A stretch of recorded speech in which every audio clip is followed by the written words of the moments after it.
Hey Dunchbags, what's going on? It's Landon Remixes here, and it is time for another double EP review. This type of video typically happens when two related EPs release in very close proximity to each other. That can either be by the same artist or they're released on the same label. The most recent video I did like this was with Muzzy's Spectrum EP and Dumu's Illuminate EP, which both released on Monstercat. And this situation is kind of going to happen again today, as we got two new Monstercat EPs along with the Monstercat Uncaged Volume 2 compilation. These two projects are, of course, the debut EPs from Conro and Droptek, Connecting the Dots and Fragments. Now, as I said, I'm really only reviewing these two projects together because they both released on Monstercat around the same time, but it is fun kind of comparing and contrasting and noting that these two projects are very polar from each other. And that more or less comes out of the fact that Conro and Droptek are two very different artists feeding two very different kinds of fan bases. Conro, in the grand scheme of things, is a very new addition to the Monstercat roster. Coming right from the beginning with the very bright and cheery future bass song On My Way Up, Conro has been with Monstercat almost exclusively for a little over a year and a half now, and through that time we've seen Conro's sound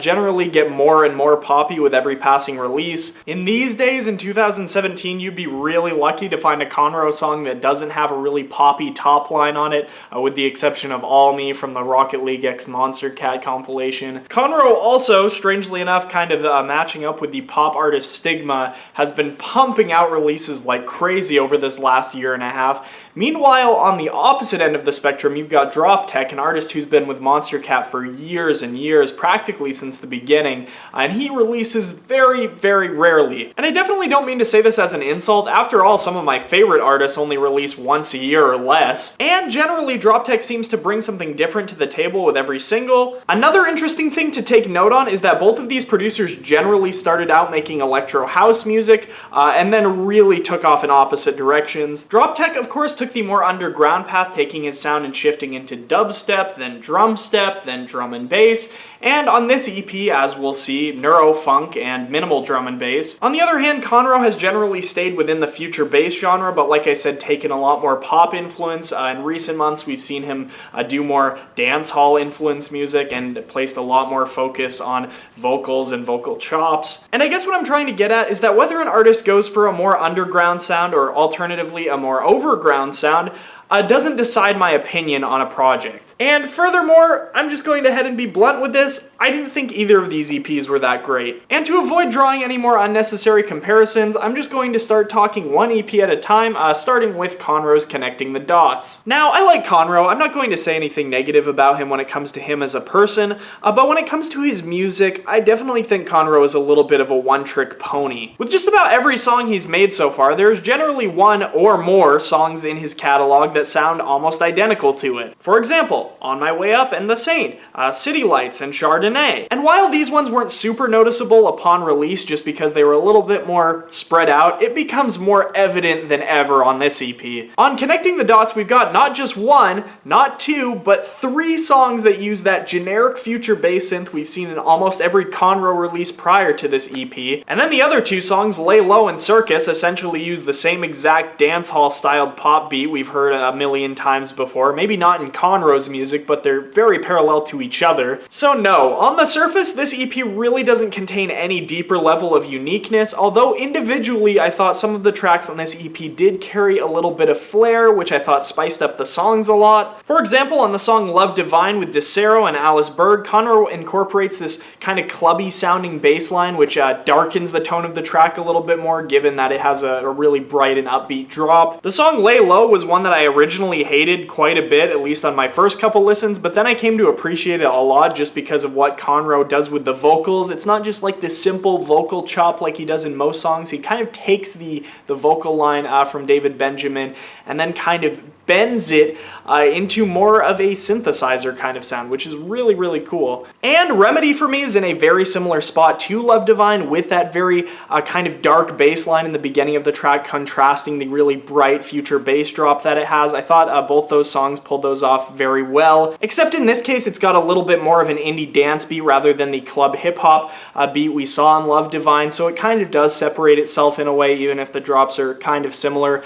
And then the other two tracks on the EP really, I don't think, bring anything particularly special to the table. I kind of fell for Close when that song first came out just because I think the vocals are really nice. It's kind of a very bright and uplifting song, but like I said, it doesn't really do anything particularly unique. And the same's the situation for Circus. I could hear any number of producers kind of putting this out as a radio hit. And really, that's about all I can say. Connecting the Dots really doesn't have a whole lot of depth to it. And with that, I will say that Connecting the Dots is the EP out of the two that I would show to my non-EDM friends, like, hey, you should go check this out, before they go completely off the deep end with electronic music. This is something that I definitely share with someone. On the opposite hand, Droptek, I probably would not. That being said, this EP gets a light 4 out of 10 from me, and let's get into the next one. I'm guessing a lot of people have already clicked off this video for me saying Fragments wasn't that good, but at least try to hear me out. While I have absolutely nothing but respect for Droptek and the direction he's gone as an artist, I really love how he's been able to focus more on sound design and things like that, making his style a bit more unique throughout the years. His major downfall in this EP is that per song he'll kind of latch himself onto one little idea and then just repeat it throughout the majority of the song rather than using those little snippets to kind of complement with other ideas and build on it. Things get so repetitious in this EP. And the best example I can probably use for what I'm trying to get across is the title track Fragments. Starting off with this kind of spacey, kind of orchestral designed intro and then going into this really unique minimal drum and bass drop. The thing is though, less than a minute and a half into this track, you've quite literally heard the entire thing. From there, everything is essentially repeated on top of itself so much to a point where I got really excited when I heard there was a slight change in the melody in the drop. The song Inject is essentially the same way as well, except it does have a little bit of a beat change up toward the end of the song, which I thought was cool, but generally the entire song is the same thing repeated. The song Mimic is one that I actually liked quite a bit. It's a little drum and bass tune that has kind of a unique sound design to it, but nothing absolutely over the top. It's got a couple little licks in there that reminded me a lot of The Covenant, which strangely enough is actually my favorite Droptek song. I will say though that the one thing really holding this song back for me, besides its repetition, is probably that the build-up starts on a really odd beat, which confuses the living hell out of my brain every time I hear it. I guess overall what I'd have to say about this EP is that I really have no reason to come back to it other than to appreciate Droptek's newfound sound design, but if I wanted to listen to something kind of generally in this style, I'm probably just going to go back to Noise's Outer Edges album, which was a lot more unique and a lot less repetitive. There are some rumors going around right now of an upcoming Droptek LP, and for my sake, I'd hope that with that LP, if it does happen, Droptek is able to enlighten me a little bit more than he did with this EP. Strangely enough, for Fragments, I am also feeling a 4 out of 10. And really, that's all I have to say about that. Conro and Droptek are really two very different artists. They got 4s for two totally different reasons, and I don't think either of them really hit their full potential with their respective EPs. Hope to see a lot of unique and interesting stuff coming from them both in the future. If you guys have listened to these before, let me know what you think about them down in the comment section below. If you have not listened to them yet, as always, I have the Spotify link down in the description. And I hope you guys enjoyed this little bit of a different review. Anyway, I'm Landon Remixes. I hope you guys enjoyed this video, and I'll catch you later. Peace.